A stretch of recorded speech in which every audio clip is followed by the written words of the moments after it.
మనం ఒకటే ఆలోచన చేయాలి. ఎక్కడైనా సరే ఒక ప్రభుత్వ పక్షం ఉండి ప్రతిపక్షం ఉంటే ప్రతిపక్ష పార్టీలు కలిసి ప్రభుత్వాన్ని ప్రశ్నిస్తాయి. ఈరోజు బీజేపీ ప్రతిపక్షంలో ఉండి రాష్ట్రంలో ఒక ప్రతిపక్షం గురించి మాట్లాడుతుంది. కేసీఆర్ గారి గురించి, కేటీఆర్ గారి గురించి, బీఆర్ఎస్ పార్టీ గురించి. ఇప్పటి వరకు కాంగ్రెస్ పార్టీ గురించి మాట్లాడరు. అంటే ఏంది ఈ ఒప్పందం? గోదావరి జిల్లాల గురించి ఒక మాట బీజేపీ ఎంపీలు మాట్లాడరు, కాంగ్రెస్ ఎంపీలు మాట్లాడరు, నా కిషన్ రెడ్డి మాట్లాడాడు, నా బండి సంజయ్ మాట్లాడు. సంజయ్ గడ్డ చదివేరా, దానికి ఎక్కడ పోతుందో తెలియదు కాబట్టి ఆయన మాట్లాడు. సో దీన్ని ప్రశ్నించాల్సింది వదిలిపెట్టి బీఆర్ఎస్ని ప్రశ్నిస్తున్న అంటేనే మీరు ప్రజల పక్షాన లేరు, ప్రభుత్వాలు రెండు కుమ్మక్క అయిపోయినటువంటి విషయం స్పష్టమవుతున్నది. తస్మాత్ జాగ్రత్త ప్రజల గుర్తుంచుకోరి.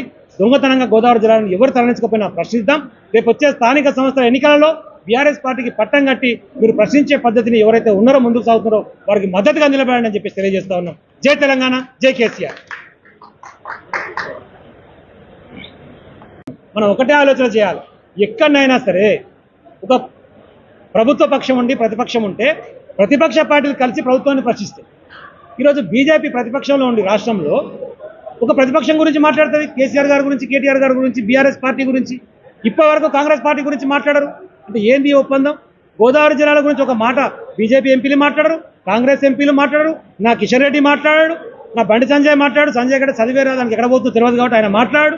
సో దీన్ని ప్రశ్నించాల్సింది వదిలిపెట్టి బీఆర్ఎస్ని ప్రశ్నిస్తున్న అంటేనే మీరు ప్రజల పక్షాన లేరు, ప్రభుత్వాలు రెండు కుమ్మక్క అయిపోయినటువంటి విషయం స్పష్టమవుతున్నది. తస్మాత్ జాగ్రత్త ప్రజల గుర్తుంచుకోరి. దొంగతనంగా గోదావరి జిల్లాను ఎవరు తరలించకపోయినా ప్రశ్నిద్దాం.